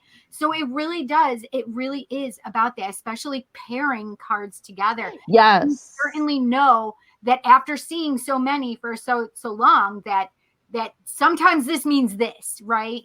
And it was something you said, Cricket, which is the symbology and stuff like that. But I wanted to kind of expand on what you were saying is even as experienced readers that we are, right? We know, understand, and understand the decks the way we see them, right? And it doesn't matter what book you pick up. And I never picked up a book because I have ADD and I can't get through a daggum book first. So I had to do this all by myself and looking at the little white book that comes with it, right? Every time until I figured it out. However, sometimes you can go to other YouTubers that do tarot and just watch them and watch what they do, watch what they say, how they infer certain things. Because I tell you what, I have learned things with some of these readers that I didn't know before, or that I really like their interpretations, just like what Cricket said for us with the tower, because I absolutely love that, Cricket. I do. Right. There's so many. I like your YouTube suggestion too. That is a really fabulous one. And this just jumped into my thought as well for people that are thinking of starting out, right? This actually, to me, these need to be called like tarot for newbies. Nobody's a dummy, but we're all newbies, right? It's fun. It is. I had hypnosis for dummies. I had like dummies. Computer something programmed spreadsheets for dummies because that's not my forte at all. But this is a really phenomenal book because not only does it go through like the individual cards themselves and so forth, and this is actually where the center of it has colored cards. Hey, that's soft deck. It is.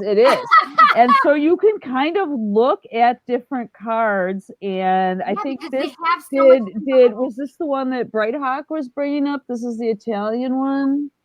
Is that the Italian one? Wait, the Tarot of the Marseille. And I'm having trouble with my computer backwards here. And this one.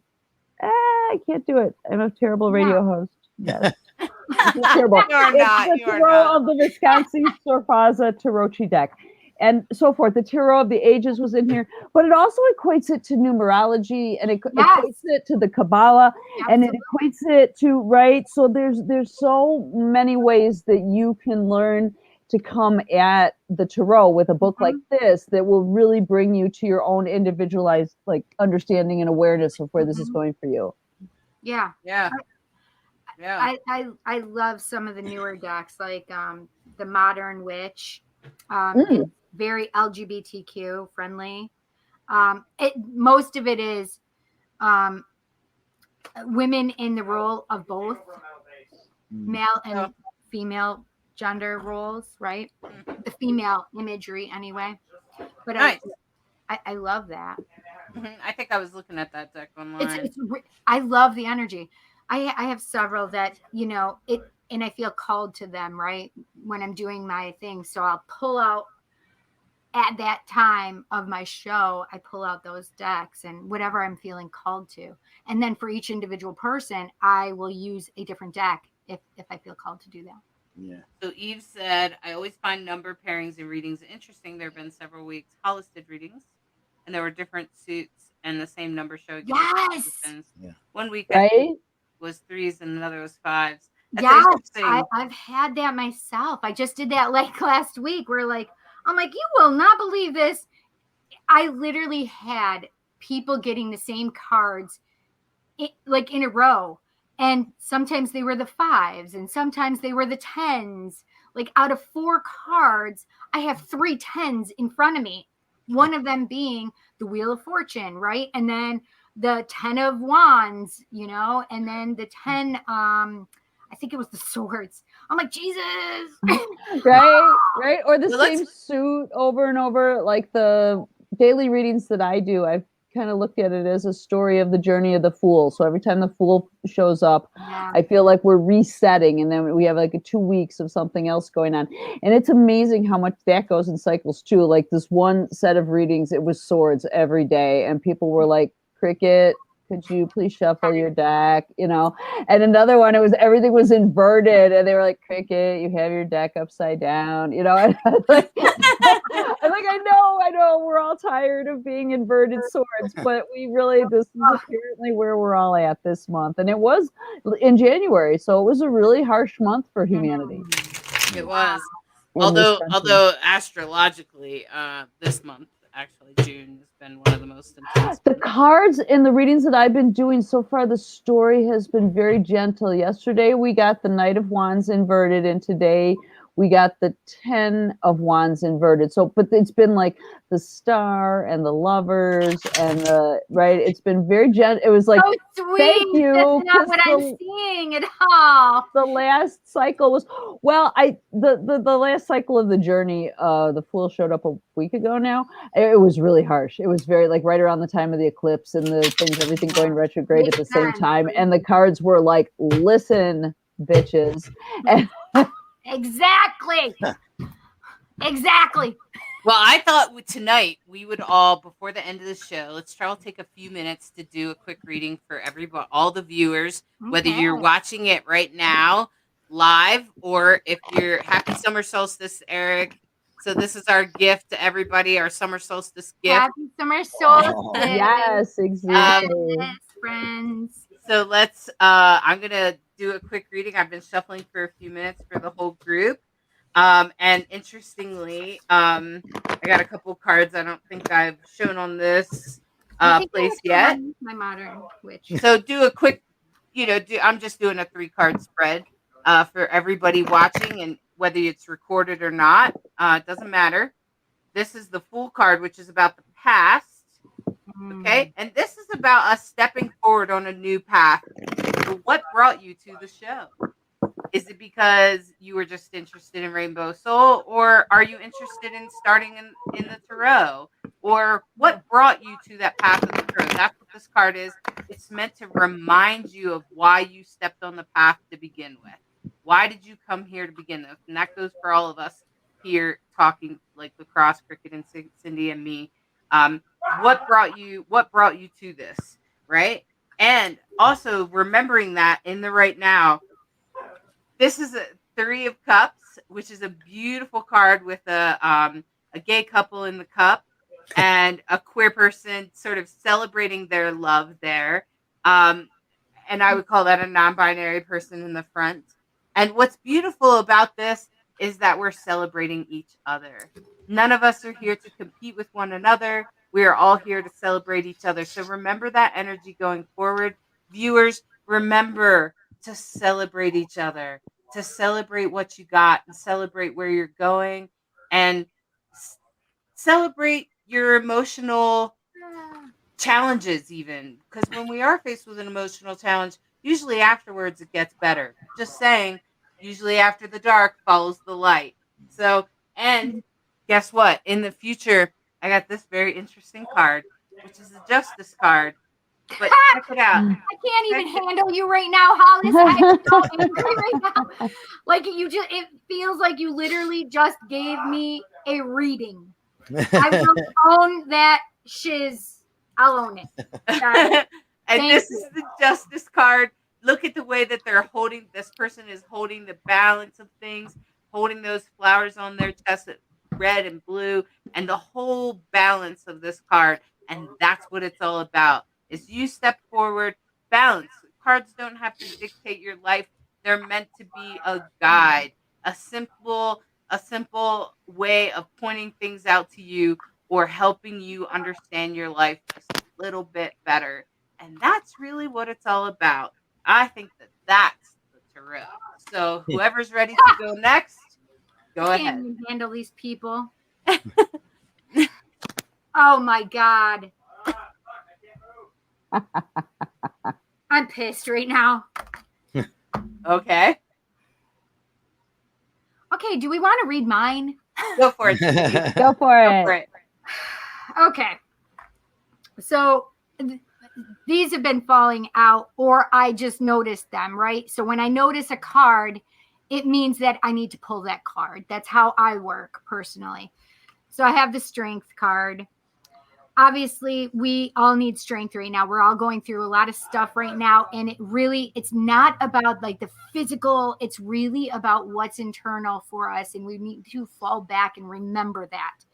But in strength, you also have to remember when you're feeling at your weakest that sometimes you need to have others around you. So strength doesn't necessarily just mean depending on yourself. It also means to depend on others when you really need it. So I needed to clarify that for the strength for this moment with that card. I then had the sun. We all want to reach and attain our sun, and that's what we're all going for. That beautiful moment where we're all walking in the sun, where we have the things that we want. We have gone past the tower because it's already there. The Six of Pentacles is all about recognition, whether it's in career, fame. A lot of times I will see that. And so with these are the things that we want. I mean, this can also be a relationship, right? It's that relationship really is coming together, whether you realize it or not. And it's that celebrating and putting yourself first. So it doesn't necessarily mean that the relationship is going to be highlighted. It's you in the relationship that's going to be highlighted and celebrated, right? Even if you're celebrating yourself and patting your own self on the back, job well done, freaking do it, right? We need patience for this. We definitely need to be able to hold our emotions in a balanced state. Allow time, allow yourself to really, really look inward. Find that peace. You need to stay grounded. You need to be balanced right now. That's huge because, my friends, this is the thing that The tower card again. There it is. We do not like. Man, shit's burning. It's on fire. We're falling off the thing. We are still grounded and we'll still be there after the turmoil, right? And we go back to that strength card, right? Because this is happening now.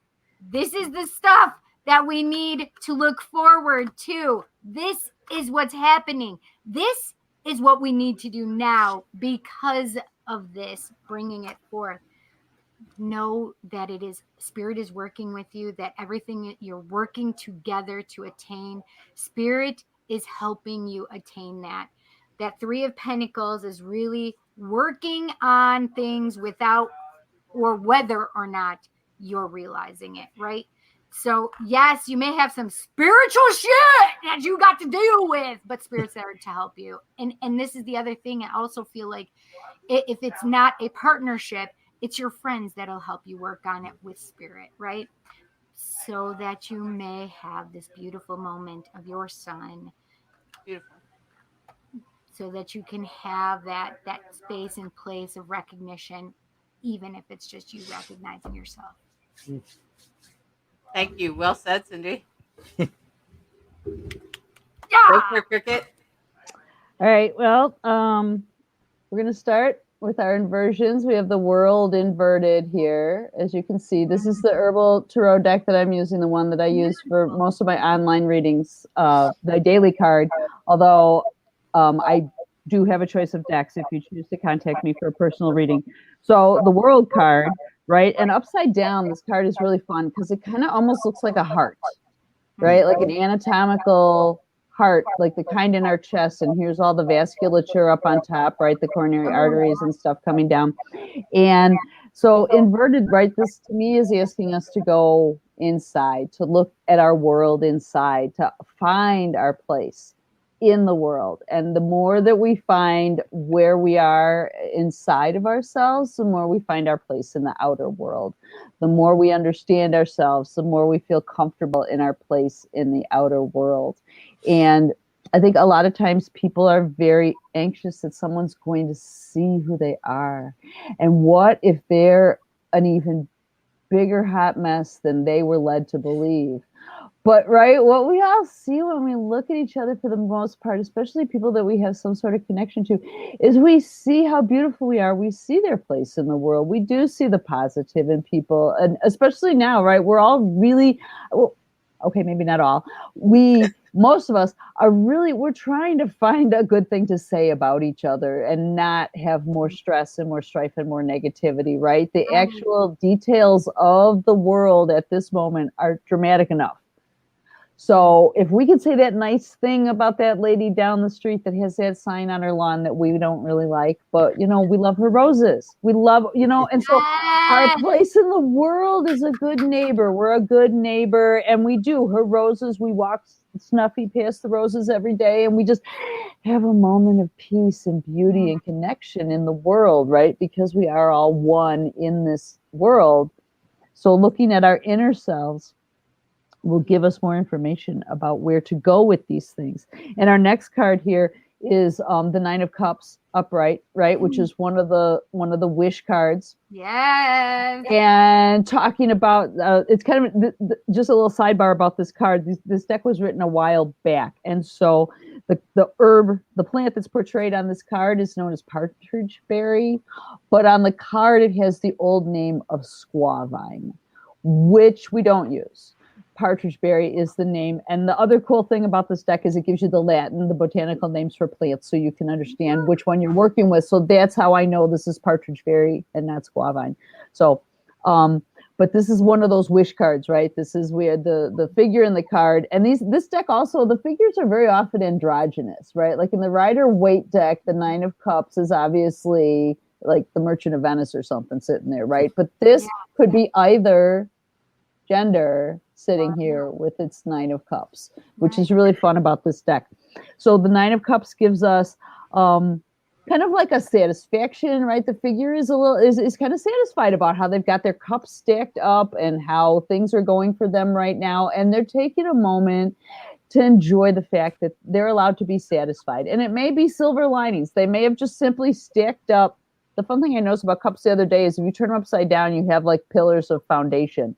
So cups, even though, right, are watery in essence and are empty until we fill them, they still do build our foundation for what we're doing, especially internally. So the Nine of Cups is giving us the reminder that it's okay to like sit for a moment and be satisfied with where you are in the world, to be proud of yourself for what you are, not what you've done, not how much you've healed or what you like about yourself or the fact that you just got your bedroom painted or whatever, but just that you are is enough. Just that you are. You can just sit here right now and just be satisfied with that. And then, and this amuses me, Hollis, because here we are, Justice again. Right? Only this one's inverted, right? So now we're going within, and the plant that's paired with this one is a beautiful all-purpose plant of plantain. And that's one that many of us know, if you know about, right? It grows everywhere you don't want it to, you do want it to. You can, right? But it's such a soothing, nurturing plant that really brings us back into balance, and it's universal at this point. No culture can claim appropriation because it grows everywhere that humans have ever walked. So inverted, to me, this Justice card kind of brings us around full circle to what Hollis started out with saying, is that bringing things into balance and making those adjustments smoothly and comfortably, that it's okay to take that time to look within. And again, if you, even the way that the plantain is, it's almost another heart, right? The heart, the anatomical, there we go. The anatomical kind of heart shape that we're going into with our beating ventricles and our flow of things. So, and that's really where I mean, it's easy to say these things because, right, the world's in chaos. So it's easy to be like, well, the world's in chaos right now. But, right, that we also need to find ways to soothe ourselves, whether our world is in chaos or the main world is in chaos, or we have a moment of silence because we turned off all our social media or whatever, to be able to just like soothe ourselves and bring it back into balance, because we won't be able to move forward without that. Yeah. Powerful. I love it. All three of you. Both of you. Both of you. Yeah, all I didn't three read of us. anything. I was about to say, I don't think LeKross did his reading earlier. Yeah, and I just we want to leave this on a good note, okay? LeKross, I love your readings. I think you're a very capable person. And I think that, check this out. Sandy said, I don't know if y'all realize this, but your smiles lit up the very rooms you're in. You all have beautiful smiles. Thank you. Thank you, Sandy. That's very kind. And so everybody is saying thank you for the reading. Sandy said, I love plantain. Me too, Sandy. Listen, and you helped my son with a bee sting. It was unbelievable. Wow. Yes. I had to use it one time. I was speaking at an outdoor event, and I set my pop down, turned around, set my pop back up, and there was already a little yellow jacket in it, right? I like swallow, and I spit it out. And as I spit it out, it caught my lip and stung me. And it was like 2 minutes till I was going to be introduced and then do this 2-hour workshop. And my lip starts swelling up and stuff like that. And I'm like, Ugh. So I went and got some plantain, right? Chewed it up, made my little spit poultice, put it on there. And I'm just trying to be unobtrusive while I'm waiting. I'm like, can we just delay a minute, please? And so I'm sitting there with this thing on my lip, and we're all chatting and stuff. And a friend's daughter walks up to me, and she's like, "Hi, Cricket, how are you?" And I'm trying to like talk and hold this thing in place, and it's working so beautifully. It got all better. But she goes, it's not polite to talk with your mouth full. And oh my God. So then I showed her my bee sting and my plantain and all that, and we got on with our lives. But it worked in minutes, so I was able to do this workshop. My son's arm was so swollen, and he was with his girlfriend at the time at her dad's house, and her stepmother happens to be an herbalist. She called her stepmother. Her stepmother said, "Go outside, find plantain." And she's like, "I don't know what that is." And she explained it to her. Maddie picked it up, she chewed it up, she put it on his thing, and literally it was unbelievable. You can watch it happen. I was really grateful because I didn't have to stand up there and be like, Elmer Fudd or Fat Albert or something trying to do a workshop, right?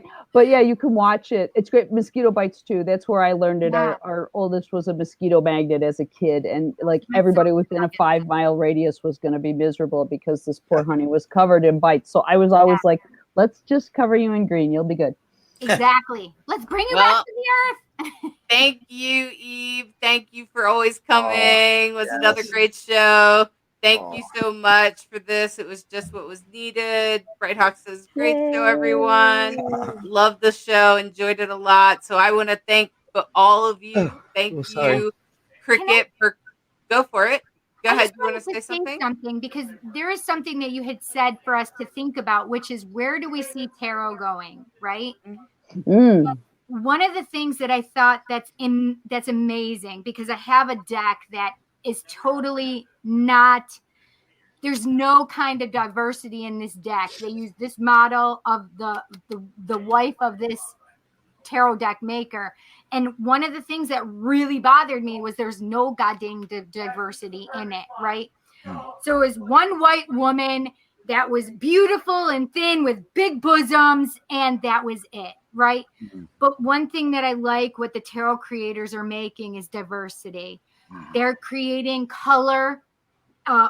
Women are not just skinny and big bosomed, that there are women that are small and large and have big bushes even, right?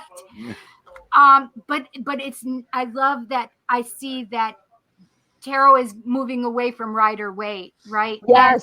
End all be all. That we can have decks like the Light Seers Tarot also that has women of color as beautiful, right? That there are things that there are more than just one color in this world, right? So I love that we are seeing all different colors and shades. Yes, I have to look for the link for it, but last summer when the Black Lives Matter protests really got going across the country and we were being, shown all sorts of media images, this one tarot reader, and I'm not going to remember her name at the moment, started a deck.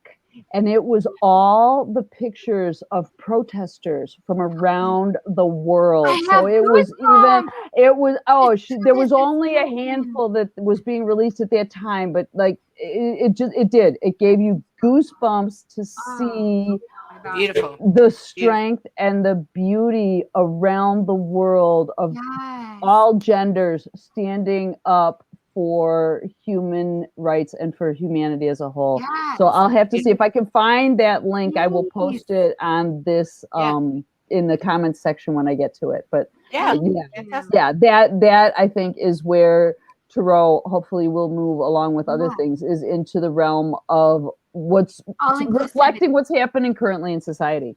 Yeah. Yep. And this is the thing is right. We're no longer riding home from the Crusades with our knights in armor and our Barbie doll wives at home that are, putting the huge meal on the table, and the Merchant of Venice is in the right.